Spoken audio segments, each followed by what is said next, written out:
I'm Shirakawa from Ohe. Thank you for having me today. You mentioned before that the young drivers at ohe were feeling anxious. Do you think there are many people like that at other companies too? For the younger ones on our team, a major source of anxiety and concern is the persistent fear that raising prices will inevitably drive our valued customers away to our competitors. But the veterans, those who have been through this before and know from experience that this just won't happen, are just, well, they're staying calm, collected, and steady as ever. On the flip side, what about drivers at other companies? Don't they get anxious when they see what ohe is doing? The sharp ones, or rather those who plan on staying in the industry long term, probably do feel that way. There are those near retirement or on temporary contracts, but unfortunately people with no future ahead don't really think about the future. I really feel like there are so many people in the world who just don't care what happens to their company. They're just counting down the years they have left, right? They might not care, but mid-career and younger people see ohe raising prices and looking ahead, including things like succession planning. In this industry, we're clearly the only ones with such young management, myself included, and young key players. No matter how you look at it, you'd get anxious about the future. You'd wonder how much longer your own company intends to keep going. I think that kind of anxiety exists, and then there's ohe taking all these measures and moving in a completely different direction.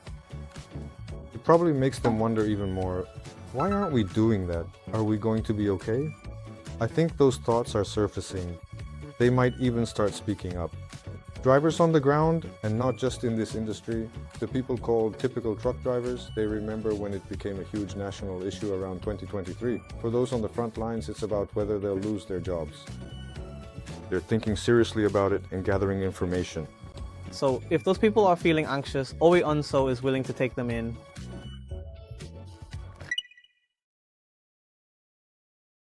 Well, within the industry, it's a matter of free competition. Employees should ideally be able to choose where they work freely. If a worker wants to work, that's that. But there's an implicit rule among competitors to avoid poaching. However, the CEO of one particular company has always said, if they want to join, there's nothing I can do. So, for drivers from that company, I think it's perfectly fine. Fine in what sense? That they're welcome to come to ohe. Besides, I'm sure many of them are feeling anxious. Thinking about the future and where they should be working. Exactly. I personally feel bad for them. Before I didn't really see it, but they're probably truly worried. While I'm also wondering if things will be okay, I don't want to just abandon them, so I think it's fine. As for companies that are acting in bad faith, well, I don't think we need to worry about those kinds of companies anymore. Well, it's kind of like an eye for an eye, isn't it? That's definitely right.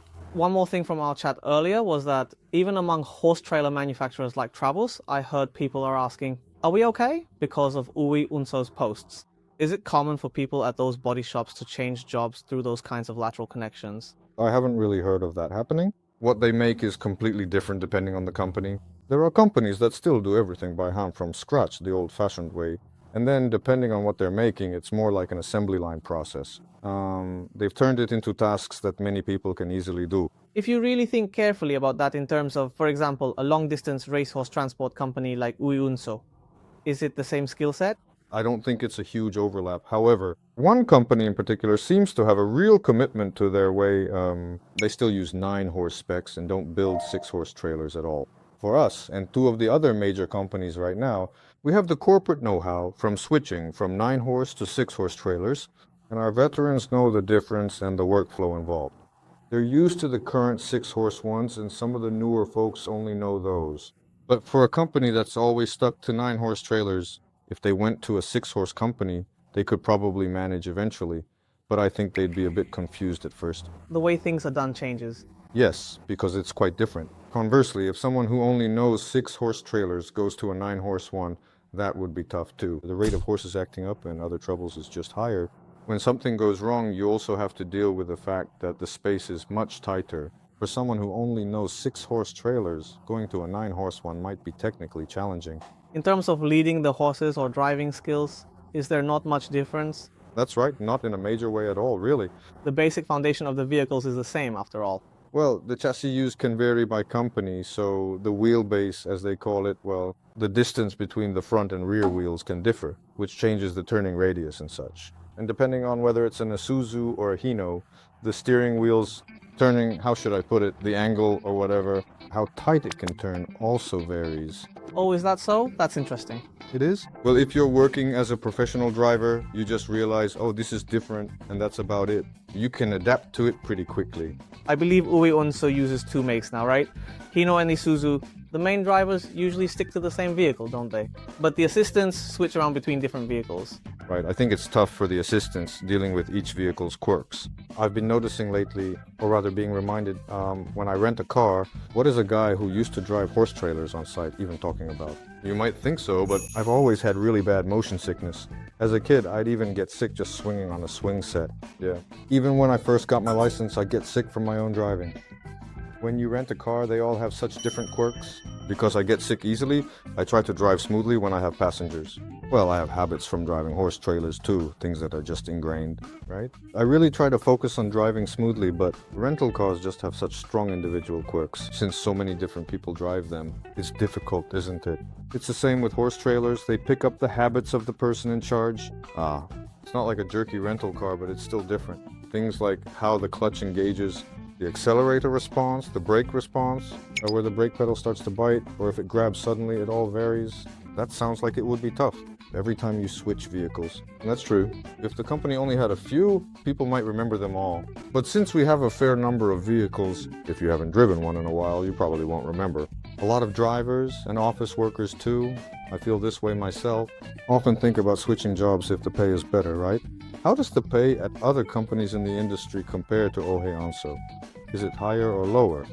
Well, not just in this industry, but for long-haul drivers, commission makes up a huge part of the pay. Yes, considering we've started cutting back on driving hours, even before we started addressing the 2024 problem, distances differed quite significantly by company. And that's supposed to increase income, right? The more you drive, the more you earn, especially at companies that have a high commission rate. This means that the more hours you spend on the road, the greater your potential earnings can be. Drivers at other companies have always driven a lot, putting in long hours to maximize their income, I see. I'm not sure what the pay level would be if they drove the same amount as us, but maybe our rates are actually better, potentially. Right now, places where they drive like crazy might pay more. Well, that's true, but they don't get any time off. Thinking about the balance, I thought Ohe Unso seemed pretty good. Hearing you ask that, I think you might be right. You get time off, and since stopping the Hakodate-Sapporo route, people can take time off during what used to be peak season. Summer activities are a big deal, especially for drivers with children. Even when the kids were on summer break, it was hard to take them out anywhere. It's great to finally be able to enjoy summer activities during that time. And for drivers who are interested in motorcycles, yes, several people here have actually started riding or even gotten their licenses. I really felt that it is quite easy to maintain a good work-life balance. Yes, within this industry at least.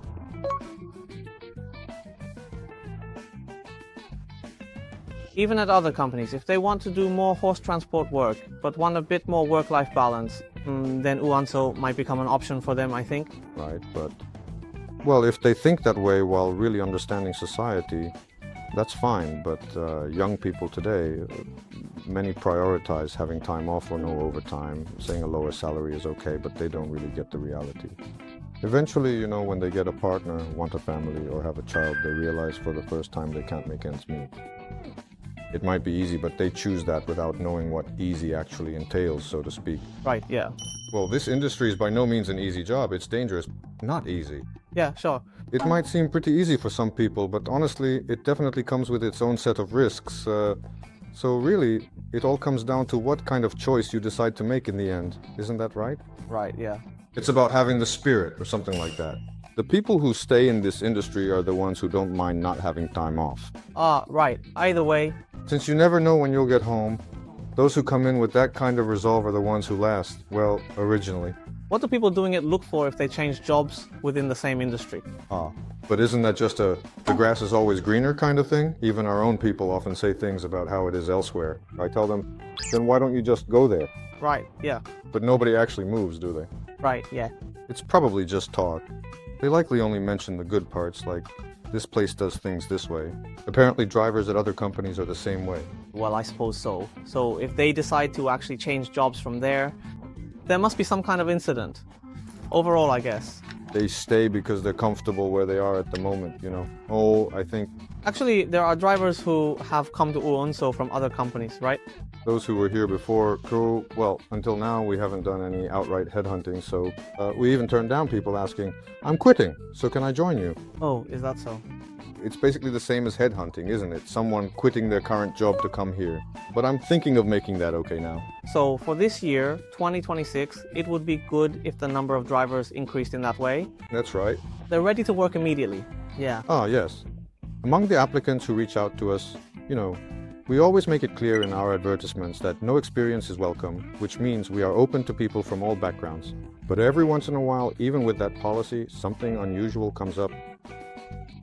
We get applicants asking, I've never done horse transport, is that okay? But finding someone with horse transport experience is almost impossible. Yeah, sure. It's too niche. On the flip side, if someone has experience, I'd probably know who they are. Yeah. It's like, oh, that person from that place, right? So I want them not to worry about that at all. And well, drivers from the same industry too. I'm okay with taking drivers from other companies because I worry about what will happen to those firms. It's a bit much to say I feel sorry for them, but they did choose to work there themselves. They probably didn't think about that when they joined. I don't want people in this industry to have such an unfortunate experience, so if I can provide a place for them, that's my motivation. Right. And if veterans in their 40s or 50s who can still work and have 10 years of skill end up quitting and moving to a different industry, then that skill, like, it's such a waste since they have it. I really feel it's a loss for the whole industry. But honestly, just saying it's okay to come to us is also a bit scary in its own way, right? I mean, there's already the issue of what to do next, and if employees are anxious, it's likely because things are already like that internally and people are leaving. Without any proactive measures being taken, the operations will eventually fail because they can't keep up with their workload, and those left behind could end up losing their jobs. I see. That's a tough situation. It is tough. I want to avoid that. I don't want to make people who entered this industry unhappy, but I also want to avoid a situation where everyone except those who left ends up being miserable. The employers need to look ahead and take action. I can't possibly take on all the employees from other companies myself. I really want them to do their jobs properly. I feel like that was probably what you wanted to say the most. It's a cry from the heart, or rather, my honest feelings. We won't even be able to transport horses anymore. And the number of horses being bred is increasing so much too. Well, thank you very much for today. Thank you very much.